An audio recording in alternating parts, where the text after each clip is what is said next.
Self induction इलेक्ट्रोमैटिक induction का एक ऐसा पार्ट है जो खुद में हुए चेंज को दिखाता है। नाम ही काफी है। नाम में क्या भाई? Self induction. हमें बस ऐसे सोचना है कि सपोज करो कि हमारे पास एक कॉइल है, एक कंडक्टिंग लूप है, और उसमें हमने कोई करंट आई दिया। तो ठीक है भाई, हमारे पास एक सर्कुलर कंडक्टिंग लूप है, सर्कुलर बना लेते हैं। हमारे पास एक सर्कुलर कंडक्टिंग लूप है और इसमें कोई करंट है, तो क्या ये कोई मैग्नेटिक फील्ड प्रोड्यूस करेगा? बिल्कुल करेगा। कितना कर रहा है भाई? सेंटर पे अपने अंदर में बी मैग्नेटिक फील्ड प्रोड्यूस कर रहा है, और यही इनका ओरिजिनल मैग्नेटिक फील्ड है। यही इनका ओरिजिनल मैग्नेटिक फील्ड है।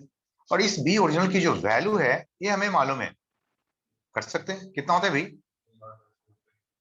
Mu naught upon 4 pi 2 I upon R. ये तो हमें पता है।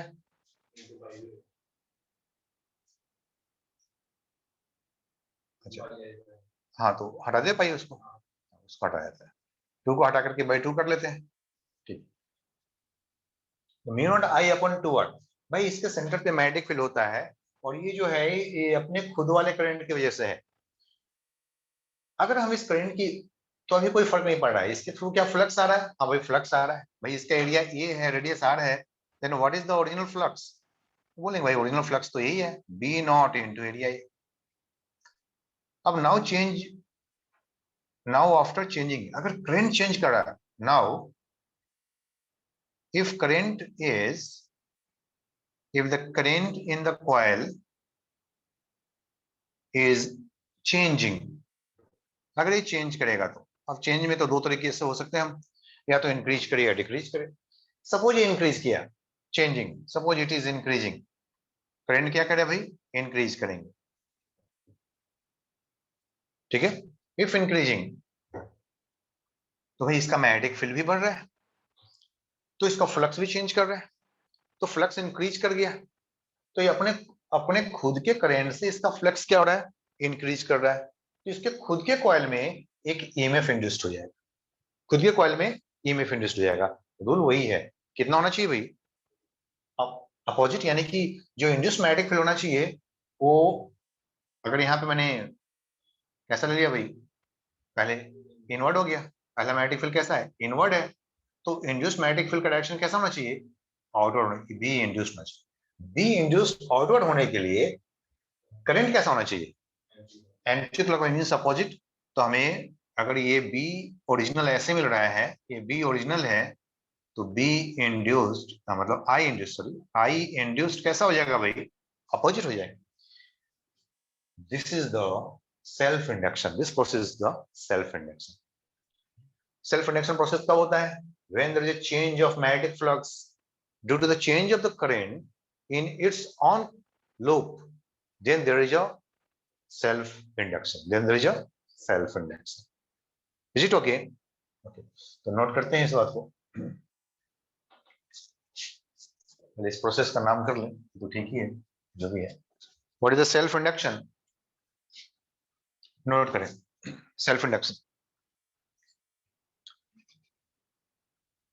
when a current when a current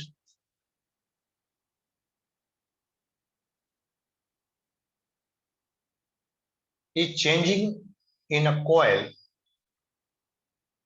when a current is changing in a coil,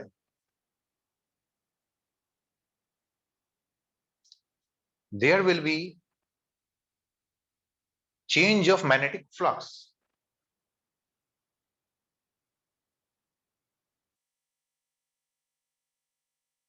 through the same coil,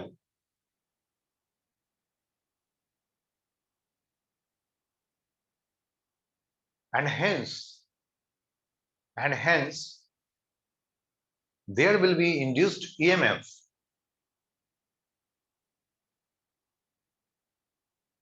in the coil itself, in the coil itself,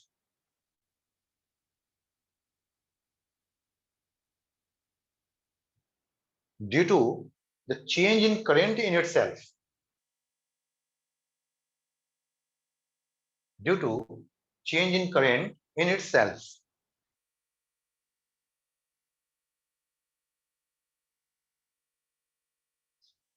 full stop. Okay, the development of EMF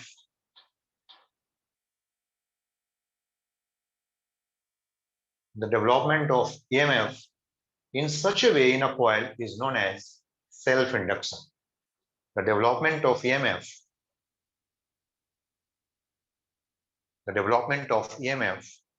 in such a way in a coil itself is called self-induction.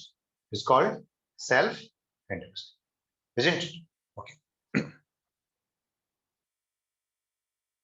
तो नाम ही काफी है, self induction का मतलब हो गया है हमें खुद की चेंज की वजह से जो ईएमएफ डेवलप कर जाए, that is the self induction. Okay, हम ऐसा बोल सकते हैं. अब यहाँ पे देख लो, अब यहाँ पे सेल्फ इंडक्शन क्या होने वाला है करके देख लें. यहाँ पे करंट चेंज करेगा भाई, यहाँ पे आ रहा है फ्लक्स की वैल्यू आ रहा है, कितना हो रहा है भाई, ये आ रहा है. And what is the EMF? EMF is equal to D phi naught by D T. यही आने वाला है ना. लेट हो जाती है ऐसे हो.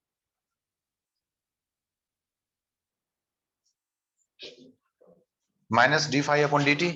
फाई की जगह पे क्या लिखना है भाई हमें, that is the minus D.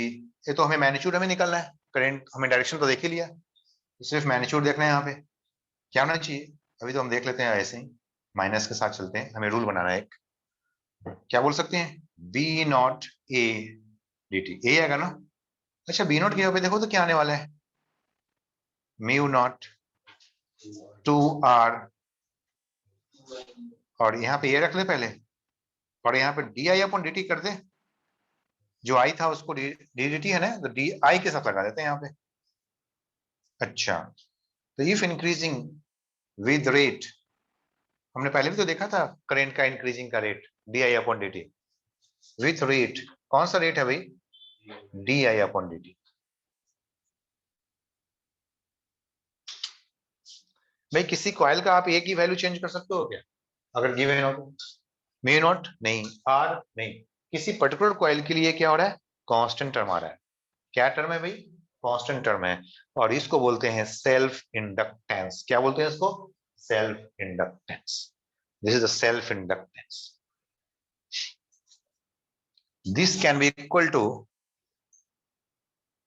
Minus L D I upon D T.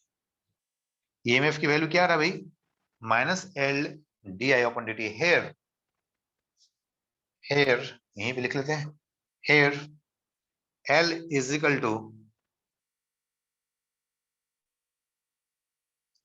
L is a constant for a coil which is known as self inductance.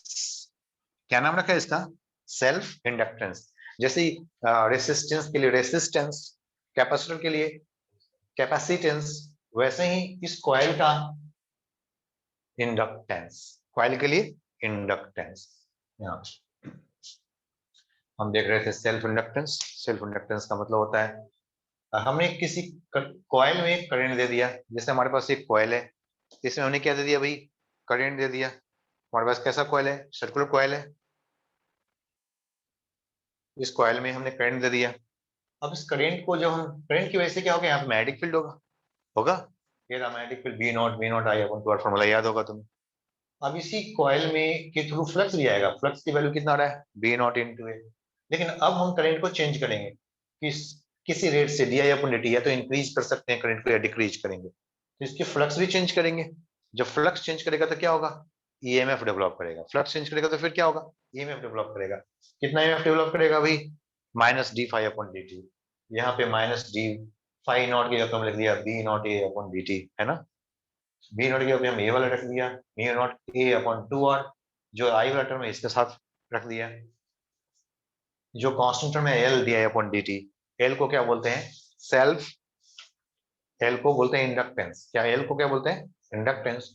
और ये प्रोसेस जो है जिसमें ईएमएफ डेवलप कर रहा है, इस प्रोसेस को क्या बोलते हैं, सेल्फ इंडक्टेंस. जब खुद के कॉइल में ईएमएफ इंड्यूस्ड होता है अपने खुद की चेंज की वजह से, तो नाम ही काफी है। नाम क्या कहलाता है? Self inductance, induction, self induction. और उसकी जो एल की वैल्यू है उसको बोलते हैं सेल्फ इंडक्टेंस। क्लियर है? ये तो हमें पहले ही से पता है कि फ्लक्स क्या होता है, area into field. Flux flux flux क्या होता है भाई? B dot A. फ्लक्स की वैल्यू क्या होता है? Flux, magnetic flux, electric flux क्या होता है? E dot A, magnetic flux हो गया। बी डॉट ए, ये तो बी नॉट, हमने इस जो ओरिजिनल फ्लक्स है ना उसकी वजह से डायरेक्शन का सेंस यहाँ पर देख रहे थे। अगर करंट इंक्रीज करेगा तो जिसमें एक ऐसा करंट डेवलप कर जाएगा जो ओरिजिनल मैग्नेटिक फील्ड की डायरेक्शन के अपोजिट में मैग्नेटिक फील्ड दे सके, तो उसके लिए एरो मार्क। इसके लिए इन जो इंड्यूस्ड करंट है वो ओरिजिनल करंट के अपोजिट में हो जाएगा। लेकिन अगर ही मैं करंट को डिक्रीज करा तो फिर क्या होता? उसको भी लिख लेते हैं। अगर करंट डिक्रीज करता तो फिर क्या होता? यहाँ पे हमने क्या बोल दिया? D I upon D T is increasing. D I upon D T कैसा भाई? इंक्रीजिंग है, ऐसा ही है। लेकिन ऐसा ही कॉइल में यहाँ पे एक फॉर्म कर लेता, सेम ओरिजिनल करंट इसी डायरेक्शन में देता, लेकिन इस बार D I upon D T क्या होता? डिक्रीजिंग होता। D I upon D T decreasing होता। अभी पता है बी ओरिजिनल का डायरेक्शन किधर है भाई? ऐसा ही है ना, B original, O for original, O for original, B original इन ऐसे देख लो, इनवर्ट हो गया। लेकिन ये करंट क्या रहा है? डिक्रीज कर रहा है। डिक्रीज कर रहा है तो इसमें एक ऐसा मैग्नेटिक फील्ड होगा जो इसी के डायरेक्शन में होगा, तो उसके लिए हमें करंट चाहिए होगा। कैसा करंट मिलना चाहिए हमें? क्लॉकवाइज ही करंट मिलेगा। आई इंड्यूस्ड, कौन सा करंट? आई इंड्यूस्ड। आई इंड्यूस्ड क्लॉकवाइज हो जाएगा, सी डब्ल्यू हो जाएगा, सो दैट कि हमें एक और मैग्नेटिक फील्ड मिल जाए। कौन सा magnetic field? Induced magnetic field. I, I N D induced हो गया, आई एन डी इंड्यूस्ड हो गया। अगर करंट, दो ही केसेस, दो ही पॉसिबिलिटी हो सकता है ना भाई, या तो करंट इंक्रीज करेंगे या करंट डिक्रीज करेंगे। अगर करंट डिक्रीज करेगा तो ओरिजिनल मैग्नेटिक फील्ड के डायरेक्शन में ही इंड्यूस्ड मैग्नेटिक फील्ड होना चाहिए। और इंड्यूस्ड मैग्नेटिक फील्ड के लिए कौन सा करंट रिस्पॉन्सिबल होगा? आई इंड्यूस्ड। और आई इंड्यूस्ड कैसा होना चाहिए तो डिपेंड करता है कि आपको कौन सा डायरेक्शन वाला, वही बी ओरिजिनल है, इनवर्ड है या आउटवर्ड है। अगर इनवर्ड है तो क्लॉकवाइज, आउटवर्ड अगर होता तो एंटी क्लॉक। अभी आउटवर्ड कब हो सकता था? जब भी ओरिजिनल। बोलो भाई, कोई डाउट हो तो पूछ लो जल्दी से, कहीं भी किसी भी जगह पर। नहीं, अगर मैं इसकी जगह पे ऐसे बोलता कि भाई जो बी ओरिजिनल, सब यहाँ पे देखो, आई ओरिजिनल ऐसे है, आई ओरिजिनल कैसा है? ए सी डब्ल्यू है। तो बोलो बी, बी ओरिजिनल कैसा होना चाहिए? आउटवर्ड। तो मैंने यहाँ पे लिख लिया आउटवर्ड हो गया। अब अब इसमें ईएमएफ की बात तभी करेंगे जब इसमें इंक्रीजिंग या डिक्रीजिंग की बात करें। अब मैं बोलूंगा कि भाई इसमें करंट जो है ना मैं चेंज कर रहा हूँ, तो चेंज आप क्या कर सकते हो? या तो इंक्रीज कराओगे या डिक्रीज कराओगे। सपोज आप इसको इंक्रीज कर, इंक्रीज, ये rate of change of current और इंक्रीज कर रहा है, भाई इंक्रीज कर रहा है, तो इसका मतलब है कि इसमें जो एक इंड्यूस्ड मैग्नेटिक फील्ड होगा वो इसके अपोजिट में होगा। तो इसका अपोजिट तो क्रॉस मार्क हो गया, इनवर्ट हो जाएगा। तो इनवर्ट मैग्नेटिक फील्ड कौन दे पाएगा? कैसा करंट दे पाएगा? क्लॉकवाइज। तो यहाँ पे क्लॉकवाइज करंट हो जाएगा। इसको क्या बोलेंगे? आई इंड्यूस्ड। आई इंड्यूस्ड क्लॉकवाइज होना चाहिए और ये क्लॉकवाइज हो जाएगा। Not clear? अब इसी का दूसरा पार्ट अगर हम कहें कि भाई ऐसे वाले हैं, बी ओरिजिनल यही है, करंट ऐसा नहीं है ओरिजिनल, लेकिन इस बार करंट क्या हो रहा है भाई? डिक्रीज कर रहा है, डीआईडीटी डिक्रीजिंग, ये डिक्रीजिंग है, ये decreasing of rate of current है। तो इसका मतलब डिक्रीजिंग है, तो बी इंड्यूस्ड कैसा होना चाहिए? सेम डायरेक्शन होना चाहिए। तो सेम डायरेक्शन में इंड्यूस्ड मैग्नेटिक फील्ड के लिए हमें एसी डब्ल्यू करंट मिलना चाहिए। तो कैसा करंट इसमें इंड्यूस होना चाहिए? AC W. इससे ज्यादा तो कोई पॉसिबिलिटी हो ही नहीं सकता है। हमने ऑल पॉसिबिलिटी देख ली किसी कॉइल के अंदर। नहीं, हमारे पास कितने, A B C D, all possibilities देख लिया, इतना ही पॉसिबिलिटी हो सकता है। Self induction is a process of development of EMF in a coil itself by the change of current in itself, by the change of current in itself. आपने हाँ उसको मैंने नोट कराया है, तो कॉपी दे दो।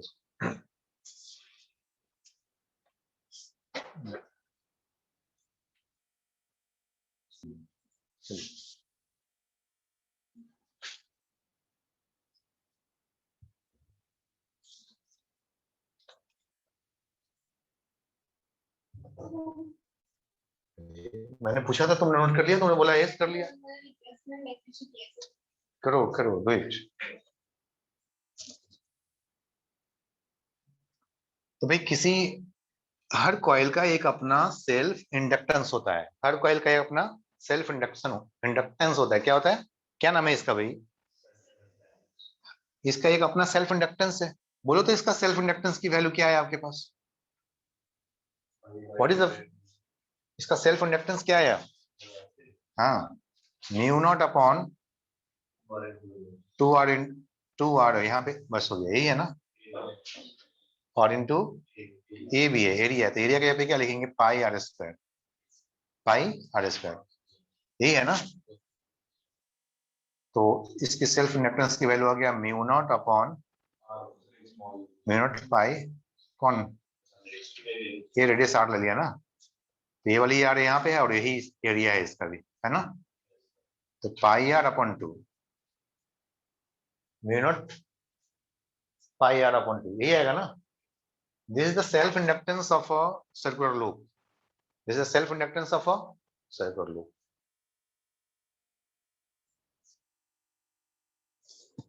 सेल्फ इंडक्टेंस हम देख रहे हैं, सेल्फ इंडक्टेंस। जैसे कैपेसिटर का कैपेसिटेंस आपने फाइंड आउट किया ना, कैपेसिटेंस किस पे डिपेंडेंट है भाई? कैपेसिटेंस उनकी ज्योमेट्री पे डिपेंडेंट है। पैरेलल प्लेट का epsilon not A upon D, spherical capacitor 4 pi epsilon naught R1 R2 divide by R2 minus R1। हाँ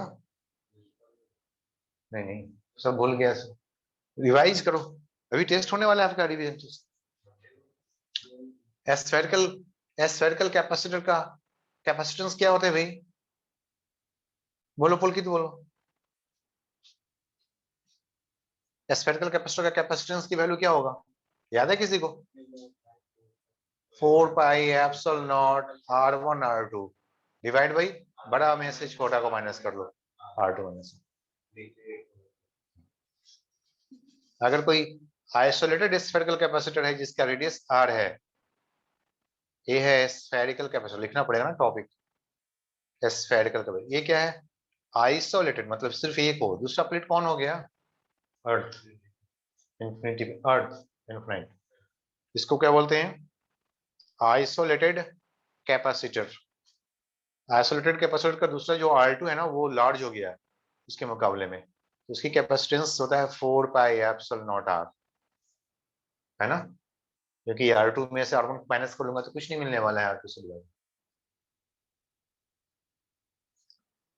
तो जैसे किसी पैरेलल प्लेट कैपेसिटर, मालूम है ना, किसी पैरेलल प्लेट कैपेसिटर का एरिया ये हो और सेपरेशन D हो, तो इसकी कैपेसिटेंस क्या होता है भाई? C epsilon not A upon D। किस पे डिपेंडेंट है इनका कैपेसिटेंस?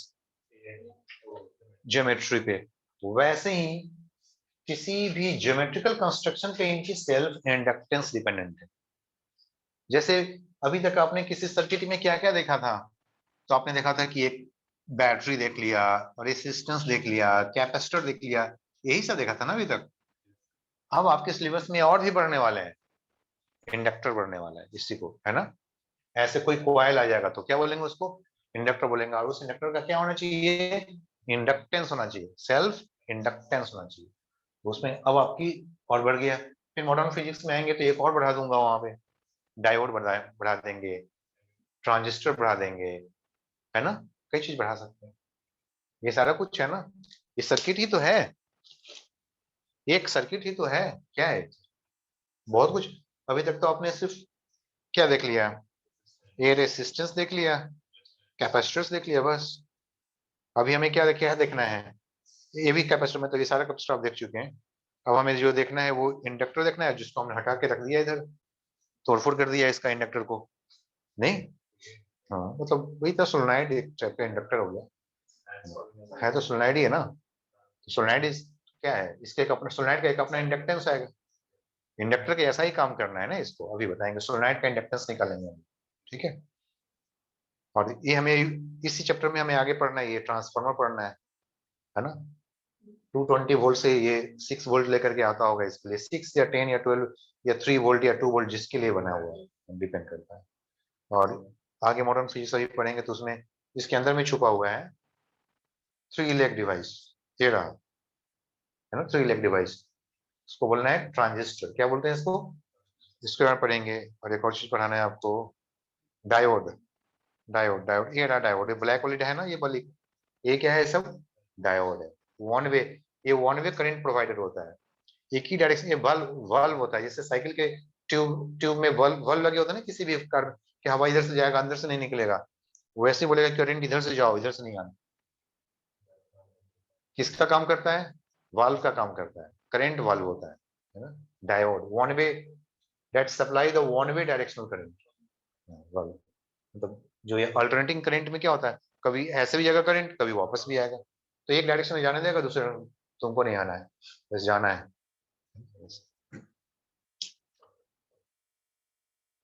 तो धीमे धीमे हमारे सर्किट के जो कंपोनेंट्स होते हैं, सर्किट में जो डिफरेंट डिफरेंट कंपोनेंट्स होंगे वो बढ़ते जा रहे हैं। आज एक और बढ़ गया, कौन सा बढ़ गया, इंडक्टर बढ़ गया। तो इंडक्टर भी किस पे डिपेंड करेगा भाई, ज्योमेट्री पे डिपेंड करेगा। इंडक्टर इसकी इंडक्टेंस किस पे डिपेंड करेगा, ज्योमेट्री पे देखो तो पाई। और इसकी मीडियम पे डिपेंड करता है, और किस पे डिपेंड करता है, मीडियम पे।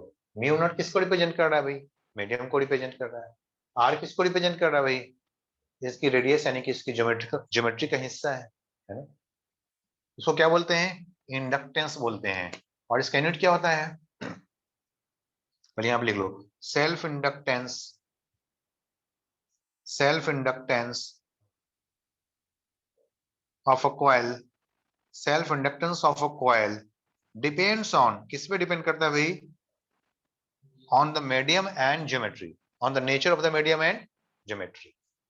Depends on the nature of medium, nature of the medium,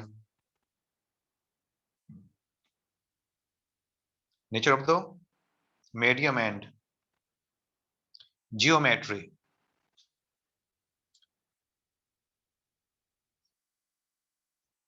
और geometrical construction, geometry, ठीक है। अच्छा, अगर ऐसा ही कॉइल में मैं बहुत सारा टर्न्स दे दूंगा ना, n नंबर ऑफ टर्न दे दूंगा ना, तो n से मल्टीप्लाइड हो जाएगा।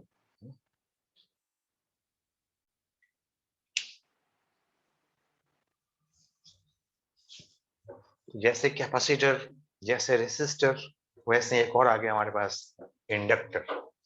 क्या बोलेंगे इसको, इंडक्टर।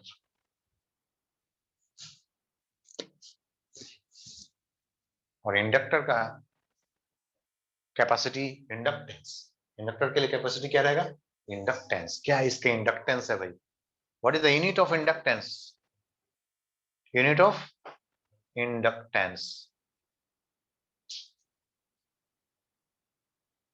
Unit of inductance. वैसे तो यूनिट ये होता है वेबर पर एम्पियर, वेबर पर एम्पियर। पूरा नाम लिखना हो तो हमेशा स्मॉल लेटर्स,